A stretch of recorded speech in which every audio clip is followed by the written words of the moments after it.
안녕하세요. 저는 결혼했다가 남편의 외도로 이혼하고 혼자가 된 30대 후반 여성입니다. 남편과 결혼 후 아이가 생기지 않아서 시댁에서 눈치 보며 살아야 했는데요. 그런데 그보다 더 견디기 힘들었던 건 남편과 제 친구의 배신이었습니다. 힘들 때마다 친구에게 속마음을 털어놓으며 위로받고 또 위로해주던 사이였는데 어느 날 그 친구가 저에게 이런 말을 했습니다. 네가 못하는 걸 내가 대신해줬는데 고마워해야 하는 거 아니야? 저 대신 남편의 애를 가졌다며 이혼하라고 하더군요. 애를 못 갖는다며 여자로서 제 역할도 못한다고 막말하는 그 친구 앞에서 저는 꾹 참았습니다. 그러니 그 친구는 완전히 자기가 이겼다고 생각했을 겁니다. 그런데 아니었어요. 2년 뒤 아이 돌잔치에 가서 저만 알고 있던 비밀을 터뜨렸거든요. 그러자 배꼽 잡을 광경이 펼쳐졌는데 제가 어떤 결혼 생활을 했고 또 2년 뒤 터뜨렸다는 그 진실은 무엇이었는지 바로 그 얘기를 시작해 보겠습니다. 남편과 제가 결혼할 수 있었던 건 서로 통하는 게 많았기 때문이었습니다. 서로 인서울대학에 회사도 둘 다 알아주는 기업에 다니고 있었고요. 또 양가 집안 형편도 좋은 편이었습니다. 그래서 결혼할 당시 돈 때문에 어려운 것도 없었어요. 신혼집으로 좋은 아파트 얻어 결혼 생활 시작했고 친구들의 부러움을 한 번에 받으며 행복하게 신혼을 즐겼습니다. 그런데 저희 부부에게도 한 가지 고민이 있었으니 그건 바로 아이였습니다. 남편이나 저나 서로 건강해서 결혼하면 바로 애부터 생길 거라 생각했는데 그렇지 않았습니다. 처음에는 때 되면 생기겠지 싶었고 남편도 너무 바라는 눈치는 아닌 것 같아 마음 편히 기다려보자 싶었죠. 하지만 남편은 내심 아이를 바라고 있었습니다. 자기야, 뭘 그렇게 봐? 저기 봐봐. 애기 너무 예쁘지 않아? 어머, 정말 귀엽다. 걷는 것 좀 봐. 어쩜 신발도 저렇게 작지? 그러니까 참 예쁘다. 평일에는 둘 다 일하느라 바빠서 주말에는 꼭 둘이 시간을 보냈는데 외식하러 나갔다가 남편이 지나가는 아기를 보고 눈을 떼지 못하는 모습을 봤습니다. 그 모습을 보니 저도 내심 빨리 엄마가 되고 싶기도 했고요. 그런데 이건 원한다고 되는 게 아니었습니다. 하늘이 내려준다는 말이 괜히 있는 게 아니구나 싶더라고요. 저희 둘 다 회사에서 잘 나갔고 연봉도 적은 편은 아니라 먹고 사는 건 물론이고 운동도 하고 취미 생활도 즐기며 여행도 언제든 갈 수 있는 형편이었습니다. 그러니 아이가 생긴다면 부족함 없이 키울 자신도 있었는데 노력해도 안 되더라고요. 시댁에서는 당연히 손주를 바라고 계셨습니다. 남편은 그걸 이미 알고 있어서 혹시나 제가 스트레스를 받게 될까 싶어 미리 말씀을 드리기도 했습니다. 그래서 한동안 시댁에서 손주 얘기는 없으셨는데 시간이 지날수록 상황은 조금씩 달라졌습니다. 시댁은 아들만 셋이었는데 남편이 막내로 유일하게 결혼을 했으니 손주가 보고 싶은 건 어쩌면 당연했습니다. 잘 지내고 있어? 날씨 추운데 감기는 안 걸렸고? 네, 감기도 안 걸렸고 잘 지내고 있어요. 어머님은요? 나야 뭐 똑같지. 뭐 별일 없고? 어머님이 별일 없냐고 물으시는 건 정말 무슨 일이 없냐 이게 아니라 임신 소식을 물으시는 거였습니다. 대놓고 소식 없냐고 하면 좀 그러니까 저렇게 돌려서 말씀하시곤 했습니다. 네, 별일 없어요. 그래, 알았다. 무슨 일 있으면 바로 전화하고. 네, 어머님. 남편이 시댁에 말해놓은 게 있어서 어머님도 처음엔 저런 식으로 저를 배려해 주셨으나 이게 오래가지는 않았습니다. 집에서 시댁에 멀지 않아 자주 놀러 오셨는데 오실 때마다 늘 손주 타령을 하셨죠. 우리 집은 남자밖에 없어서 너무 삭막해. 꼭 그렇지만은 않던데요. 너야 어쩌다 한번 오니까 모르는 거지. 매일 얼굴 보고 살아봐라. 성우나 성민이 나이도 있는데 만나는 여자도 없고 결혼도 생각 없다고 하니 내가 누굴 보고 살겠어. 너네만 보고 사는 거야. 내가 무슨 말하는지 알겠지? 그저 우리 성찬이 쏙 빼닮은 여자애 하나 보고 싶어. 하루 이틀 듣는 말도 아니어서 그냥 한 귀래 듣고 흘려버리면 그만이었습니다. 저도 사람인데 시모가 이럴 때마다 신경이 안 쓰였겠어요? 그런데도 참을 수 있었던 건 바로 남편 때문이었습니다. 시모가 이럴 때마다 남편이 적극적으로 나서서 그러지 마시라 했거든요. 엄마, 그건 저희 부부 일이니까 저희가 알아서 할게요. 그래, 알았어. 그걸 누가 몰라?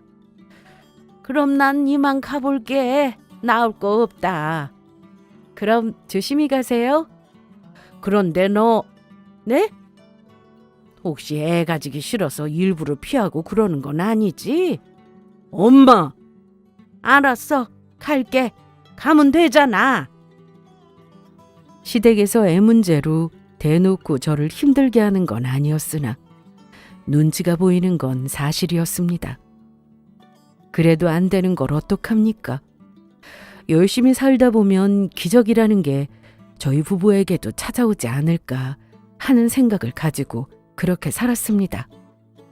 아이 없이도 저희 부부는 정말 잘 지냈습니다. 자기야, 준비 다 됐어? 응. 가스밸브 확인했고 코드 다 뽑았고 또 음식물도 버렸고. 됐어. 나도 다 확인했어. 얼른 가자. 남편은 주말이면 어떻게든 저와 시간을 보내려고 노력했습니다. 혼자 여행 계획도 잘 세웠는데 몇 번 캠핑을 다녀오더니 푹 빠져서는 캠핑 장비를 하나둘씩 사 모아서는 거의 주말마다 캠핑장 예약을 할 정도였죠. 일부러 애 안 낳고 사는 부부들도 많은 요즘인데 애 없이 살아도 남편과 이렇게 매주 여행 다니고 재미나게 사는 것도 나쁘지 않다고 생각했습니다. 남편은 집에서나 밖에서나 한결같이 가정적이었습니다. 밖에 나가면 오히려 저를 더 잘 챙겨줬어요. 설거지는 내가 할게. 뭘 밖에 나와서까지 해. 그냥 둬. 자기 벌레 무서워하잖아. 캠핑장은 아무리 좋은 곳을 가더라도 벌레가 있기 마련인데 제가 작은 벌레도 혼자 못 잡을 정도로 무서워하는 걸 알고 늘 저런 식으로 배려해주는 남편이었습니다. 그런데 결혼 전엔 사실 몰랐어요. 결혼하면 당연히 애 낳고 애 키우며 사는 거라고 생각해서 저보다 먼저 결혼한 친구들에게 애는 언제 가질 거냐고 물어보는 게 이상하지 않았는데 막상 저희 부부가 그런 질문을 받으니 어떻게 대답해야 할지 모르겠더라고요. 캠핑장에서도 저희 부부를 보고는 나이 드신 분들께서 젊은 부부가 사이가 참 좋아 보이네. 감사합니다. 그런데 애는 없어? 네. 애까지 있으면 딱인데 얼른 애부터 가져. 결혼했으면 애 낳고 키우고 해야지. 요즘 뭐 애 일부러 안 낳는 딩크니 뭐니 그런 사람들 많던데 그런 건 아니지? 가족도 아니고 전혀 모르는 사람들에게 이런 질문을 받으니 이게 또 은근히 스트레스였습니다. 그래도 가정적이고 저만 위해주는 남편이라면 무슨 말을 듣던 간에 한평생 행복하게 살 수 있을 거라 생각했어요. 그런데 제가 아주 단단히 착각을 했습니다. 일편단심인 줄로만 알았던 남편이 바람을 피웠거든요. 부부 사이가 나빴던 것도 아니라서 저 모르게 바람을 피웠다는 사실에 배신감이 크게 몰려왔습니다. 충격도 컸지만 무엇보다 용서할 수가 없었습니다. 처음에는 상대가 누군지 정확히 몰랐습니다. 평소처럼 퇴근 후 집에 왔더니 남편은 세탁기 돌려놓고 청소기를 밀고 있었습니다. 제가 집에서 회사까지 거리가 멀어서 출퇴근하는데 피곤하다며 집안일을 유독 남편이 더 많이 하려고 했거든요. 거기다 제가 몸이 좀 찬 편이라 따뜻한 보리차도 늘 새로 끓여놨습니다. 이날도 평소와 다르지 않았어요. 자기야, 나왔어. 왔어? 고생했다. 얼른 씻어. 나 여기만 청소하면 끝나. 알았어. 고마워. 씻고 나왔더니 남편은 보리차를 따뜻하게 데워서 식탁 위에 올려뒀고 이날이 금요일이어서 영화 한 편 보고 자자며 TV 채널을 돌리고 있었습니다. 뭐 재미있는 거 해? 글쎄, 별로 없네. 응? 어디서 진동 오는데? 자기 전화 아니야? 잠깐만. 남편은 전화를 받으러 안방으로 들어갔는데 핸드폰을 그냥 들고 나왔습니다. 전화 끊겼어? 아니야. 영화 뭐 볼 거 없나? 아니면 우리 드라마 볼까? 좋지. 그런데 또 진동이 울렸습니다. 하지만 남편은 받지 않았고 급하게 주머니에 넣는 모습이 이상했어요. 왜 전화 안 받아? 안 받아도 돼. 광고 전화야, 스팸. 그래? 제 앞에서 핸드폰을 숨긴 적이 없던 사람이었는데 생각해보니 지난 몇 달간 집에 와서 핸드폰을 본 적이 거의 없었던 것 같았습니다. 그래도 필요한 전화나 문자 아니면 핸드폰을 붙들고 사는 사람이 아니어서 크게 신경 쓰지 않았는데 이날은 유독 느낌이 이상했습니다. 한참 채널을 돌리다가 새로운 영화가 하길래 보기 시작했는데 제가 소파에서 남편 팔베개를 하고 누웠다가 깜빡 잠이 들었더라고요. 그러다 남편이 전화를 받으러 일어났고 그때 저도 잠에서 깼습니다. 왜 그래? 아니, 전화 좀 받고 올게. 이 시간에? 집에서 받지. 아니, 좀 답답해서 바람도 좀 쐬고 오려고.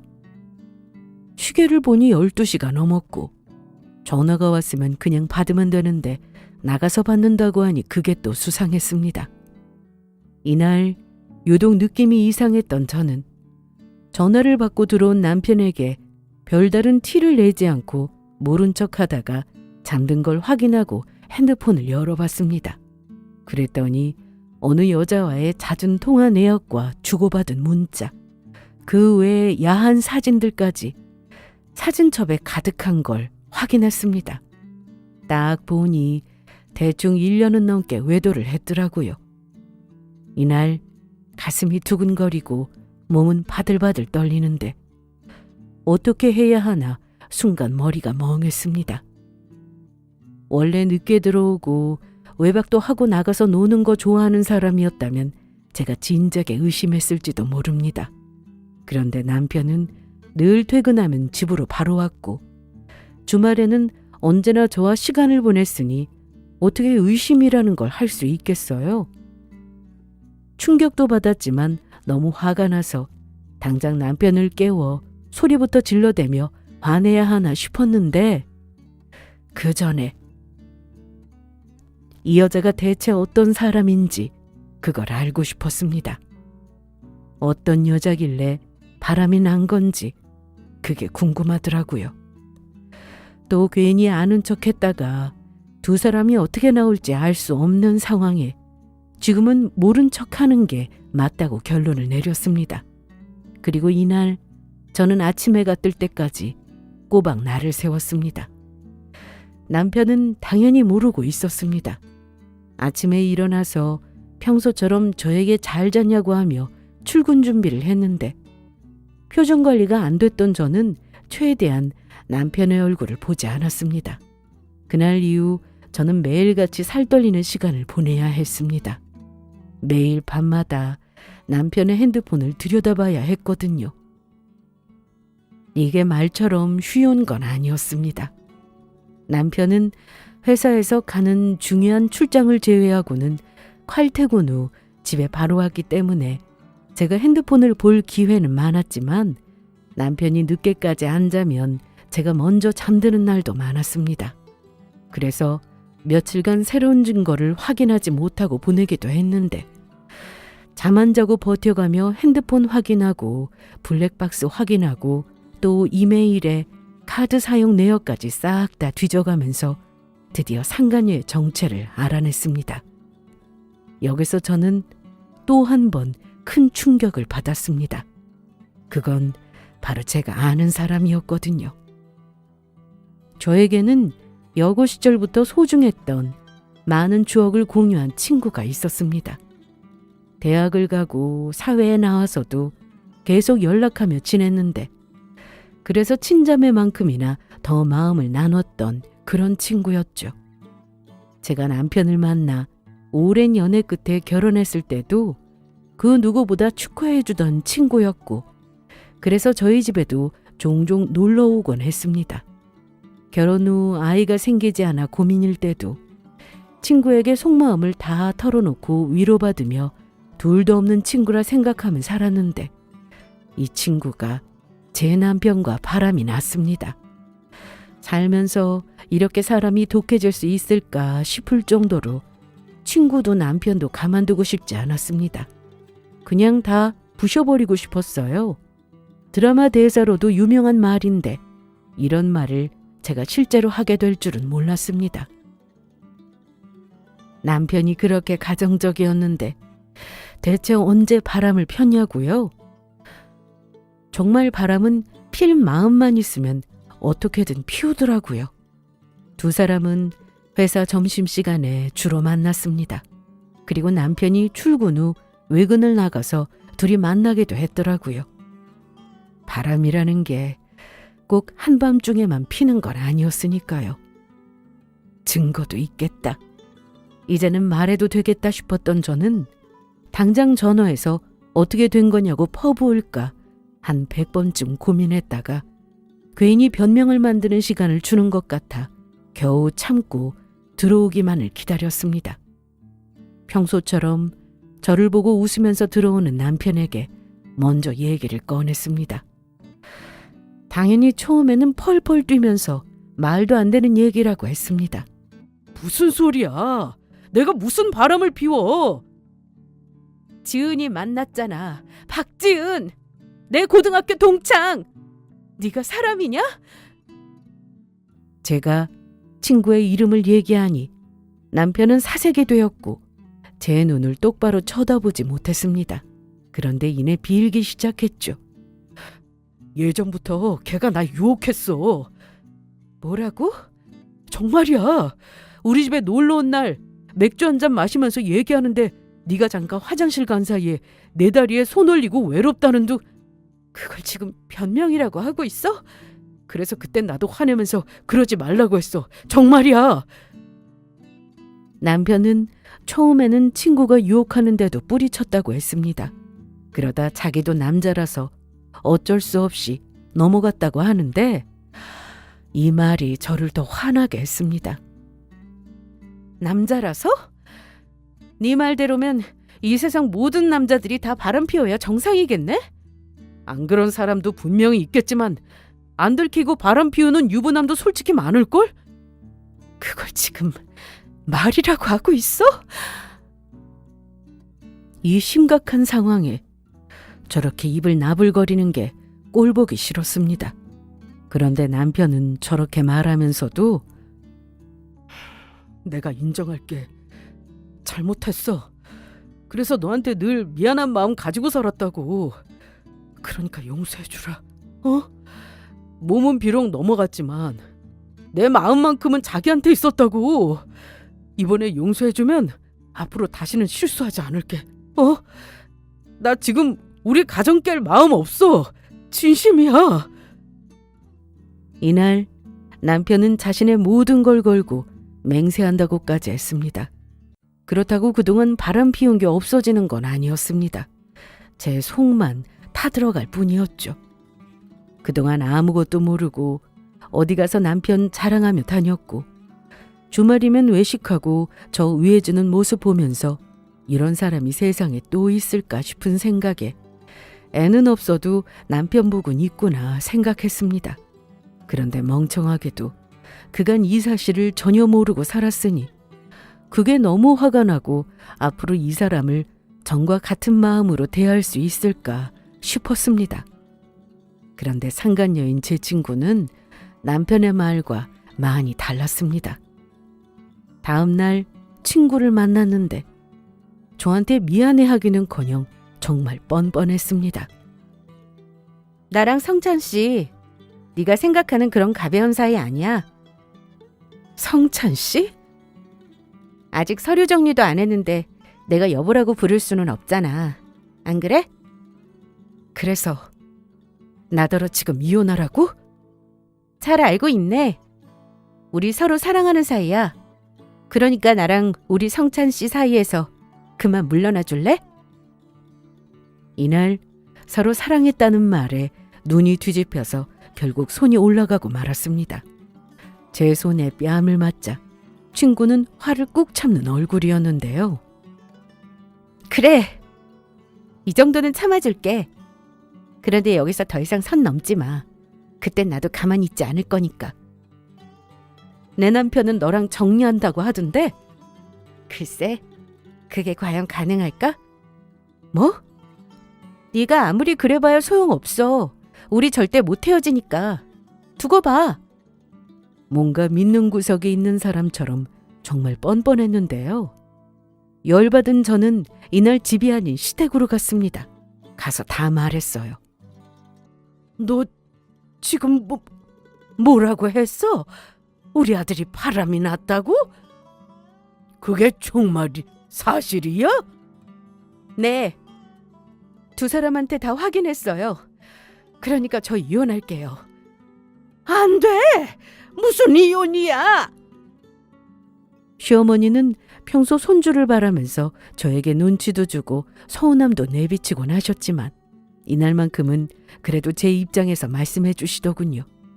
이혼하고 싶다며 눈물까지 보이자 시모는 제 손을 꼭 잡고는 내가 걔 절대로 가만 안 두마.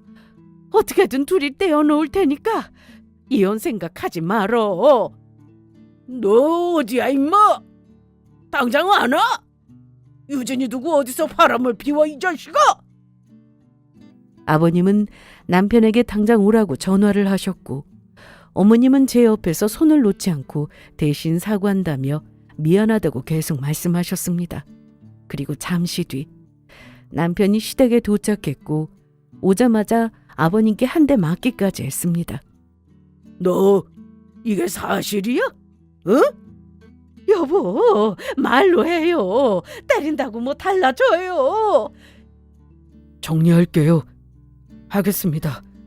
아이고 세상에. 어떻게 네가 바람을 피워? 유진이한테도 말했어요. 정리한다고. 내가 지금 박지은 만나고 오는 길인데 너랑 절대 못 헤어지겠대. 너랑 서로 사랑해서 나더러 빠져달라고 하던데? 무슨 소리야? 내가 다 책임질게. 그런 말 듣지 마. 이날 시부모님 앞에서 남편은 무릎까지 꿇어가며 잘못했다고 했고 하루빨리 정리한다는 말도 했습니다. 그런데 정리하고 돌아온들 제 마음이 좋을 리 없었습니다. 이미 상처를 받을 대로 받은 상태인데 저는 당연히 이혼할 생각을 하고 있었습니다. 남편은 이날 이후로 집에 들어오면 눈치껏 행동했습니다. 손뼉도 마주쳐야 소리가 나듯 친구만 나쁜 게 아니라 제 남편도 똑같았습니다. 그래서 잘못했다고 빌어도 결국에는 이혼할 생각이었어요. 하지만 상간녀 소송을 하고 남편과의 이혼은 일부러 최대한 미루려고 했습니다. 제가 당장 이혼을 안 하고 버티려고 했던 건 친구가 남편과 헤어질 생각이 없다고 하는 이 상황에 제가 이혼해주면 둘은 다시 좋다고 만날 것 같았거든요. 그런데 이혼을 하고 안 하고 상관없이 둘은 여전히 잘 만났습니다. 특히 남편은 제 앞에서는 다시는 만나지 않는다고 하고 연락도 안 한다고 해놓고 뒤에서 몰래 만났습니다. 둘이 만날 때마다 친구가 저에게 문자를 보내왔는데 그게 증거가 될 거라는 생각은 못했는지 심지어 인증샷이라며 사진까지 보냈습니다. 오늘도 네 남편 나 만나러 왔어. 그리고 얼마 뒤 더 충격적인 일이 벌어졌습니다.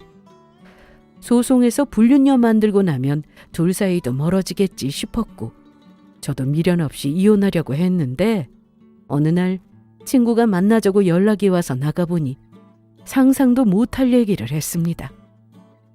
친구가 믿는 구석이 있는 것처럼 뻔뻔하게 나온 이유가 있었어요.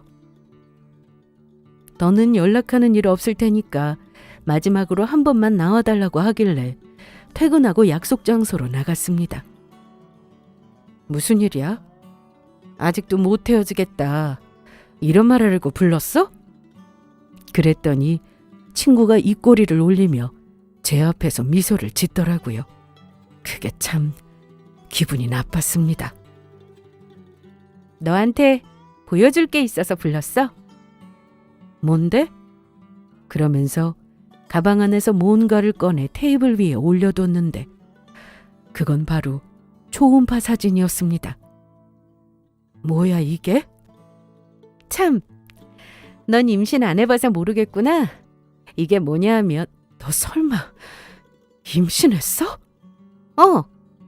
성찬 씨 애야. 저 말을 듣는데 너무 기가 막혔습니다. 뭐라고? 누구 애? 네 남편 애라고. 이런데도 이혼 못하겠다고 계속 버틸 거야? 이미 성찬 씨한테 다 말했어. 그리고 어머님 아버님도 만나고 왔는데 나더러 아들만 낳아주면 재산 다 준다고 하시더라. 그러니까 더 버텨도 소용없고 이제라도 조용히 짐 싸서 그 집에서 나가. 시댁 재산이 모두 자기 차지가 될 거라며 대놓고 제 앞에서 좋아하던 그 표정을 아직도 잊을 수가 없었습니다. 확실해? 그럼 확실하지. 이제 이혼해야겠다 생각이 드니? 왜 말이 없어?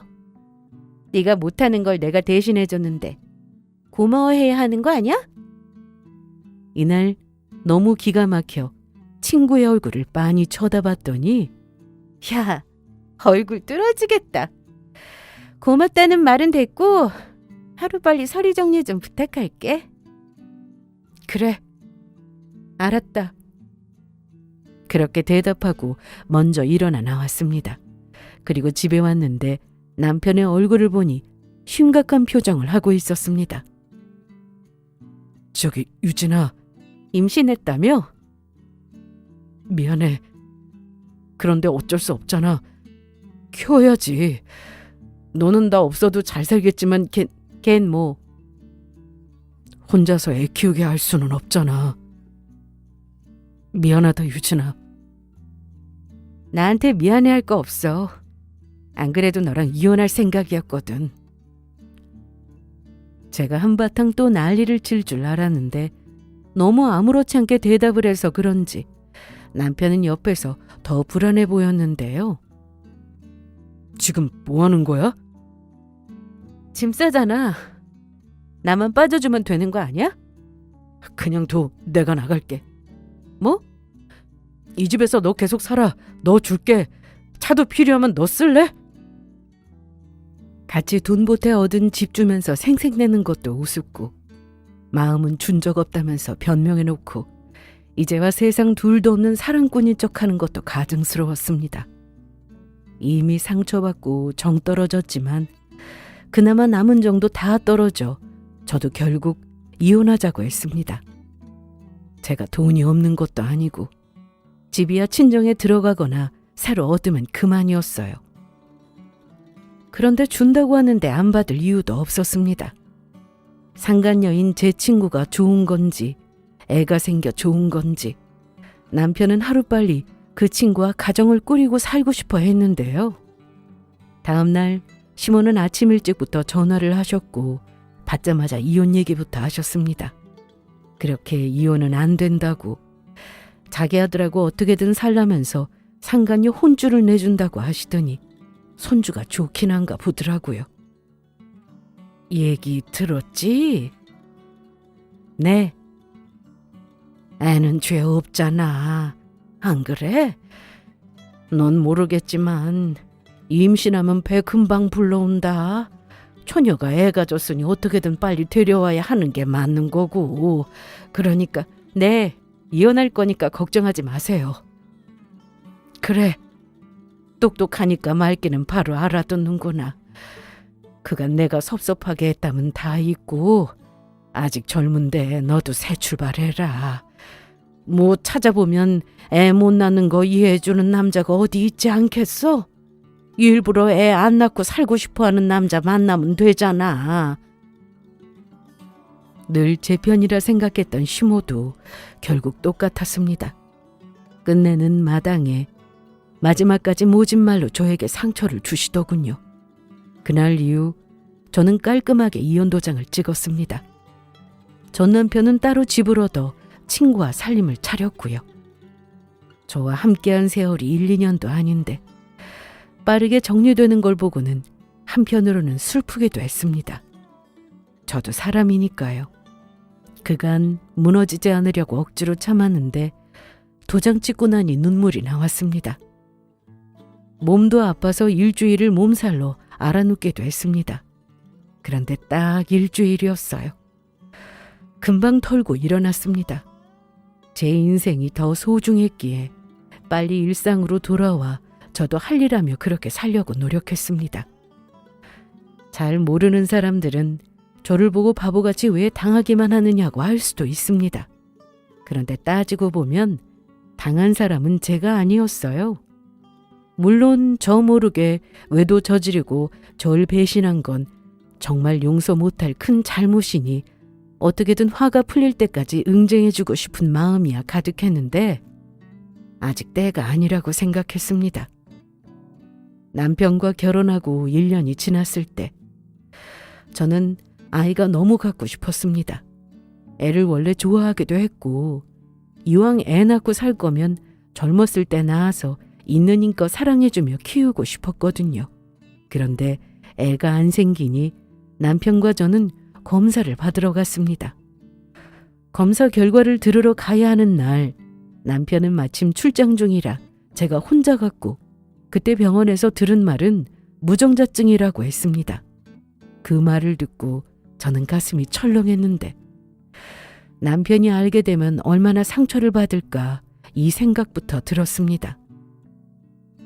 인터넷으로 검색해보니 무정자증 진단을 받고 충격받은 남편이 한동안 말도 안 하고 우울증에 걸린 사례도 있다는 글을 보고 차마 남편에게 말할 수가 없었습니다. 출장에서 돌아온 남편이 검사 결과에 대해 물었을 때 둘 다 괜찮대. 거봐, 내가 이상 없을 거라니까. 뭐 다른 말은 없었어? 요즘 젊은 부부들도 시험관인가 뭔가 많이 한다던데 우리도 그래야 하는 건 아니래? 그런 말은 없었어. 그럼 너무 조급해하지 말고 기다려보자. 내 친구 중에 20살에 결혼했다는 민수 알지? 걔네 부부 10년 만에 애 생겨서 지금 애 키우고 잘 살잖아. 우리도 좀 늦게 찾아오려나 보다. 그러니까 자기도 너무 스트레스 받지 마. 알았어. 그런데 친구가 제 앞에서 아주 당당하게 임신했다고 하니 그때 얼마나 어이가 없던지 제가 따로 복수를 하고 응징해주고 하지 않아도 되겠다 싶었습니다. 그렇게 저는 한동안 마음을 추스르며 살았습니다. 몇 달 뒤 출산 소식도 전해 들었죠. 그 소식을 듣는데 생각보다 덤덤했습니다. 그토록 바라던 손주가 태어났으니 전 시댁에서는 당연히 잔치 분위기였을 테고 실컷 행복해하길 바랐습니다. 그 행복이 그리 오래가진 않을 거라는 걸 저는 알고 있었으니까요. 그리고 드디어 그날이 되었습니다. 돌잔치 날이요. 이날을 위해 아주 조용히 이혼 도장을 찍어준 거였는데 생각보다 시간은 잘 가더라고요. 제 일하면서 열심히 살았더니 기다리던 그날도 빨리 찾아왔습니다. 유진아, 내가 보낸 문자 확인했지? 봤어. 고맙다. 그런데 너네 갈 거야? 우린 안 가기로 했어. 그런데 가는 애가 있긴 하겠지. 그런데 너네 초대받았잖아. 친구 남편 뺏어서 애 낳고 돌잔치 하는데 우리더러 가서 축하해 주라고? 시간 아까워. 그런데 넌 가서 뭘 어쩌려고? 괜히 가서 욕만 먹고 오는 거 아니야? 그런 일은 없을 거야. 암튼 다녀와서 다시 연락할게. 동창을 통해 돌잔치 초대장을 전해받았습니다. 그리고 그날 깔끔하게 차려입고 시간 맞춰 갔습니다. 지하 주차장에 주차 후 엘리베이터를 타고 올라갔습니다. 5층에 내리니 바로 보이더라고요. 손님도 많았고 다들 정신이 없어 보였는데 그러다 보니 전 남편도 상간녀인 그 친구도 제가 왔다는 사실을 전혀 모르고 있었습니다. 그래서 조용히 다른 손님들 사이에 섞여 뒤쪽에 자리 잡고 앉아서 잔치를 구경했습니다. 두 사람을 보니 아주 신난 얼굴이었는데 그보다 더 환한 표정을 짓고 있던 사람들이 있었으니 바로 전 시부모님이었습니다. 그토록 손주를 바라던 분들이었으니 당연했습니다. 주변을 둘러보니 제가 아는 사람들도 눈에 들어왔습니다. 전 남편 친구들의 회사 사람들, 거기다 동창 몇 명도 보였고요. 이날 무슨 퀴즈 맞추기도 하고 돌잡이도 하고 다들 한껏 기분이 업된 상태였는데요. 그럴수록 좋았습니다. 가장 행복할 때 그 행복을 깨고 싶었거든요. 더도 말고 덜도 말고 제가 당한 만큼 똑같이 느끼게 해주고 싶었습니다.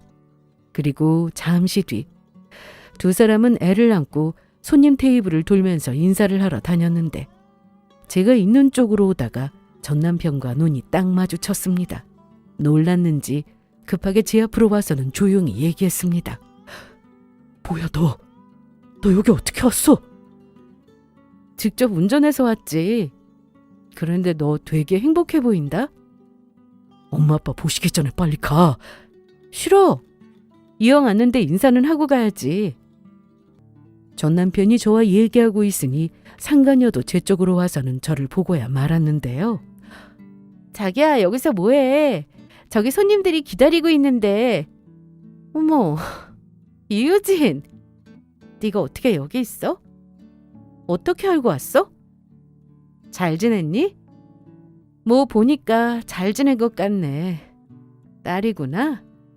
예쁘네. 그런데 이상하다. 원래 첫 딸은 아빠 닮는다고 하던데 하나도 안 닮았네? 얘 뭐라는 거야. 다들 우리 여보 닮았다고 하는데. 그래? 유진아 나가자. 일단 여기 너 아는 사람들도 많은데 모양새가 좀 그렇잖아. 그래 알았어 갈게. 그런데 여기까지 왔는데 그래도 너희 부모님께 인사는 좀 하고 가자. 아니 뭐하러? 그런데 제가 굳이 인사를 드리러 가지 않아도 전 남편 부모님이 제 쪽으로 오셨습니다. 아니 저쪽에서 보고 설마 했는데 정말 많네. 안녕하셨어요? 그래 너도 잘 지냈지? 그런데 정말 대단하세요. 무슨 소리야 그게? 친손주도 아닌데 이렇게 잔치까지 열어주시고. 친손주가 아니라니. 너 애 못 낳는다고 이렇게 심보 못되게 굴면 못 써. 아무리 이혼했어도 우리 성찬이가 가정 꾸리고 애까지 낳고 사는데 행복은 빌어주지는 못할 망정 잔치날 와서 이렇게 해야겠어? 너 왜 그래? 그만하고 가. 이혼했는데 찾아왔으니 당연히 이상한 사람 취급을 받았습니다. 다들 가라고 난리였는데 더 있으라고 붙잡아도 갈 참이었습니다. 안 그래도 가려고 했어. 참, 내가 이거 주려고 온 거였는데. 그때 나도 정신이 없어서 못 줬거든. 뭔데? 빨리 주고 가. 결혼 생활을 유지하고 있을 때 병원에 가서 검사하고 받은 결과지가 담긴 봉투를 전 남편에게 건넸습니다. 그런데 그 자리에서 바로 열어본 전 남편은 크게 놀라면서 저한테 무슨 수작이냐고까지 했는데요. 난 병원에서 받은 서류 그대로 가지고 온 건데 무슨 수작이냐니. 이걸 내가 계속 가지고 있을 필요는 없잖아. 그리고 너한테 꼭 필요할 것 같아서 가져왔는데. 서류는 그 자리에 있던 전 시모와 시부 그리고 상간녀까지 모두 확인했는데. 그러니까 내 아들이 무정자증이라고? 거기 적힌 그대로입니다. 그럼 내 손주가 아니라는 말이야? 아니에요, 어머님. 성찬 씨 맞아요. 야, 이효진, 남의 자취 누라서 이게 지금 뭐 하는 거야? 그렇게 자신 있어? 무정자증이라고 해도 요즘 기술 좋아서 임신 가능한 거 몰라? 맞아, 가능하지. 그런데 자연 임신은 거의 희박하지 않을까? 심지어 네 남편은 병원에서 시술을 하더라도 어려운 케이스라 애는 포기하고 살아야 한다고 했는데? 너 이거 진짜야? 못 믿겠으면 그 병원 가서 직접 물어봐. 네가 어떤 상태인지. 그리고 이왕이면 친자 검사도 한번 해보고. 확실한 게 좋잖아? 그럼 난 전해줄 거 전해줬으니 이만 가볼게. 당연히 이날 전 남편의 가족들은 물론 상간녀까지 한바탕 난리가 났습니다. 손님들이 많은 상황에서 전 시모가 머리를 잡고 바닥에 주저앉았고 상간녀는 해명하게 바빴습니다. 어머님, 제 말 듣지 마세요. 너 정말 아니지? 당연하죠. 성찬 씨 맞다고요. 자기도 나 못 믿어? 왜 말을 안 해? 그로부터 한 달쯤 지났을까요? 전 남편이 저를 찾아왔습니다. 퇴근 후 집에 오는 길에 전 남편을 마주쳤고 사실 만나서 할 얘기도 없고 그러고 싶지도 않았는데 잠깐만 시간을 내달라고 하더군요. 무슨 얘기를 할지 대충 짐작은 됐습니다. 무슨 일인데? 전 남편은 갑자기 크게 한숨을 내쉬었습니다. 그러면서 하는 말이 나 벌 받는 것 같다. 이 말에 대꾸도 안 하고 쳐다보니 진자검사 했는데 아니래. 내 자식이 아니래. 그때 네 말 듣고 검사라도 해봤더라면. 이혼하기 전 상간녀가 임신했으니 책임지고 키우겠다는 말에 제가 몇 번이나 물어봤었습니다. 정말 확실하냐고 말이죠. 그랬더니 무시하고 빨리 이혼하자고 한 건 전 남편이었죠. 온전한 가정 망치고 너는 멀쩡하게 행복하게 살 줄 알았냐? 후회하고 있어. 진심으로. 후회하지 마. 네가 선택했잖아. 그리고 후회라는 건 인간만 하는 거 아니야? 너는 인간도 아니니까 후회라는 말 입에 담지도 마. 이날 전 남편이 고개 숙이고 눈물까지 보이는데 저는 바로 일어나 집으로 왔습니다. 그 애가 전 남편의 자식이든 아니든 가정은 이미 오래전에 깨졌고 다시 재결합할 만큼 저 멍청하지도 그럴 마음이 남아있지도 않습니다. 한 번 쓰레기는 영원한 쓰레기잖아요. 사람은 절대 쉽게 변하지 않는다는 말을 믿기 때문에 전 남편이 한때 저에게 정말 잘하고 착한 사람이었던 건 맞지만 다시 잘해보고 싶은 마음은 당연히 남아있지도 않았습니다. 저는 그 당시 잠시 미뤄뒀던 상간녀 소송도 바로 시작했습니다. 그때 바로 했어도 됐지만 제가 받은 상처가 너무 컸기에 때를 기다렸습니다. 남편의 외도에 충격받은 것도 모자라 상간녀인 그 친구가 저한테 애를 못 갖는다고 여자로서 제 역할도 못한다는 막말까지 들었는데 사실이 아니더라도 이런 말은 함부로 하면 안 되는 거잖아요. 그래서 너도 어디 한번 피눈물 흘려봐야 내 심정을 알겠지 싶어 불임 사실도 공개하고 상간녀 소송까지 진행하게 된 거였습니다. 얼마 뒤 전 남편은 본인 엄마와 함께 저를 한 번 더 찾아왔습니다. 사실 애가 없다는 것 빼고는 전 남편과 저는 그래도 별일 없이 그럭저럭 잘 살았기에 그때가 갑자기 그리웠던 건지 이날 저에게 재결합 얘기를 꺼냈습니다. 뭘 해? 다시 시작하자고. 쉽다 쉬워. 다른 여자 만나고 싶으면 만나고 애 생겼다고 하니까 이혼하고. 그런데 이번엔 친자식이 아니라고 하니 다 버리고 나랑 다시 재결합하자? 원래 자리로 돌아가자고 하는 거잖아. 내가 다 돌려놓을게. 설마 내 자리가 네 옆이어야 한다는 거야? 유진아, 그래도 너 내 아들하고 애는 없어도 잘 살았잖아. 아니야? 혹시나 그쪽 아들이 애 못 갖는다는 거 알게 되면 상처받을까 싶어서 모르게 하려고 애쓰면서 살았는데 오히려 눈치는 제가 보며 살았죠. 저한테 원인이 있다고 생각하고 사셨잖아요. 아니에요? 뭐? 늘 시댁에 가면 눈치 보느라 마음이 편하지 않았는데 그건 모르셨나 봐요. 그리고 다시는 찾아오지 마세요. 아, 그리고 이 말 꼭 해주고 싶었는데 이제야 하네요. 뭐 찾아오면 애 못 갖는 거 이해해주는 여자가 어디 있지 않겠어요? 일부러 애 안 낳고 살고 싶어하는 여자 만나면 되잖아요. 기억하시죠? 저한테 하셨던 말씀인데. 그럼 이만 가보겠습니다. 당연히 이날 전 남편은 저를 쫓아나와서는 잘못했다고 했습니다. 길바닥에 무릎까지 꿇고 잘못했다고 비는데 정말 요만큼도 마음에 동요 없이 그냥 꼴도 보기 싫었습니다. 고개 숙이고 제 신발에 손까지 올려가며 제발 자기 좀 봐달라고 하는데 그대로 밀어버렸습니다. 뒤로 나뒹구는 모습이 어찌나 우습고 한심해 보이던지. 아이고 허리야. 유진아, 아무리 그래도. 왜? 아프냐? 나는 얼마나 아팠을 것 같아? 차라리 다쳐서 상처라도 생기면 약 바르면 그만이지. 내 속은? 썩어 문드러진 내 속은? 그 길로 대꾸도 안 하고 돌아왔습니다. 뒤돌아가는 중에도 제 뒤에서 잘못했다고 울부짖는데 그러던지 말던지 무시했습니다. 그날 이후 빠르게 상간녀 소송도 시작했습니다.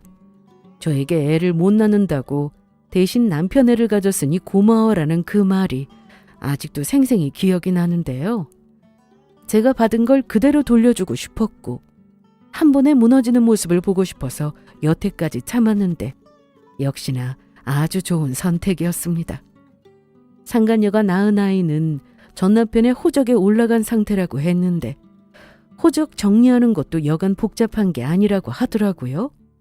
심지어 아들은 아니지만 그래도 손주를 낳아줬으니 재산도 일부 받았다고 들었는데 전 시댁에서는 그 재산 되찾으려고 무슨 소송을 준비한다는 말도 들었습니다. 하지만 그건 역시 쉬워 보이진 않았습니다. 여기서 이 표현이 맞는지 모르겠지만 저는 오랜 수건을 끝낸 것 같이 아주 후련했습니다. 몇 달 뒤 상간녀 소송이 끝나고 판결문까지 받아냈거든요. 그리고 얼마 뒤 동창을 통해 상간녀와 전 남편에 대한 얘기를 전해 듣게 되었습니다. 박지은 걔 집에서 쫓겨난 거 알아? 그래? 뭐 친자식 아니어도 여태 자기 자식처럼 키워놓고 어떻게 내칠 수 있냐면서 동네 시끄럽게 싸웠다고 하던데. 그래서 동네 주민이 경찰까지 불렀다고 하더라? 세상에.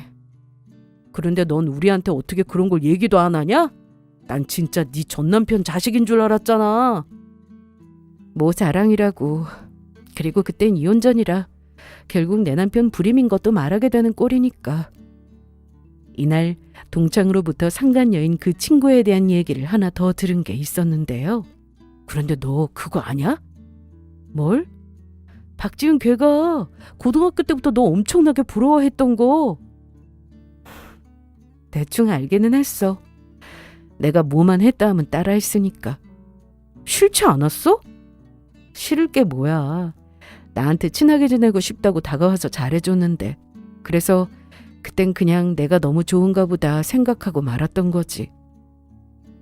하지만 그냥 좋아해서 부러워만 한 건 아니라고 했습니다. 말 전하는 것 같아서 나도 그냥 모른 척 했는데 걔가 그렇게 뒤에서 널 시기 질투하고 못된 말하고 다녔다는 거 이제는 말해도 될 것 같아서 해주는 거야. 어? 네가 결혼한다고 했을 때도 지은이 걔가 넌 무슨 복이 터져서 저렇게 좋은 남자 만나 결혼하냐고 그런 말도 했었대. 거기다 이건 나도 들은 건데 뺏고 싶다고 그런 말도 했단다. 뺏고 싶다는 게 설마 전 남편 말하는 거야? 그래. 암튼 그 말 들은 친구가 그땐 설마 했는데 이번 일 터지고 나서 생각해보니까 정말 무서운 애라고 하더라고. 아직도 정확히는 모르겠습니다. 모든 걸 계획하고 계속 제 옆에서 친한 친구인 척 관계를 유지하고 있었는지, 자기도 한순간의 감정 때문에 그렇게 된 건지 모르지만 가정 있는 남자 꼬신 여자나 꼬신다고 넘어간 남자나 둘 다 쓰레기임은 분명했습니다. 그날 이후 두 사람의 소식은 전혀 모릅니다.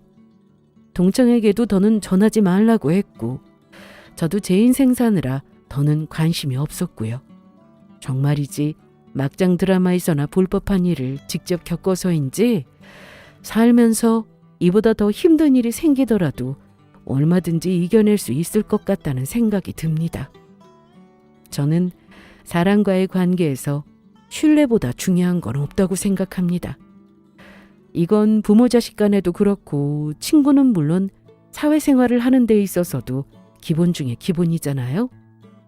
특히 결혼을 했으면 부부간에 서로 믿음이 있어야 하는데 이게 깨지니 정말 아무 소용이 없더라고요. 제가 다시 결혼할 수 있을지는 모르지만 당장은 그럴 계획도 생각도 없었습니다. 누군가에게 온전히 제 마음을 주는 건 쉬운 일이 아니니까요. 그래서 요즘 저는 제 인생에만 집중하며 살고 있습니다. 혼밥은 한 번도 해본 적이 없었는데 이혼 후 혼자 식당 가서 밥 먹는 것도 해보고 얼마 전에는 부산으로 혼자 여행도 다녀왔습니다. 혼자라고 하면 외롭지 않냐 하시는 분도 계시겠지만 솔직히 너무 편하고 행복합니다. 그리고 저에게는 언제나 묵묵히 뒤에서 지켜봐 주시는 부모님이 계시는데 전혀 외롭지 않습니다. 앞으로도 제일 열심히 하고 한 번뿐인 인생 후회 없이 재미있게 살아갈 테니 응원 많이 해주세요. 그럼 제 사연은 여기서 마치겠습니다. 끝까지 들어주셔서 감사합니다.